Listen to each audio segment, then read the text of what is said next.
নাহিদ রানা যেন বাংলার Mitchell Starc. জয়ের পথে যখন বাংলাদেশ, তখন সাকিব আল হাসানের এ কেমন বাহবা পেলেন তিনি। প্রত্যাশার সূচনা পেয়েছে বাংলাদেশ।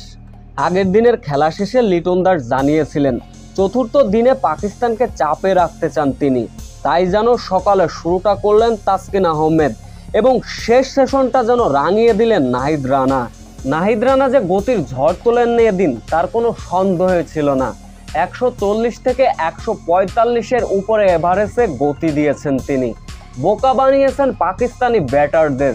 এমনকি নাহিদ রানা তার পেজের গতিতে হার মেনেছেন পাকিস্তানের ভয়ঙ্কর ব্যাটার মোহাম্মদ রেজওয়ান। তার গতির বলের কাছে তার হেলমেটও ভেঙে গিয়েছে। 16.3 বল থেকে 21 ওভার, 62 রান থেকে 81, এই পরপর 3 ব্যাটারকে ফেরান নাহিদ রানা।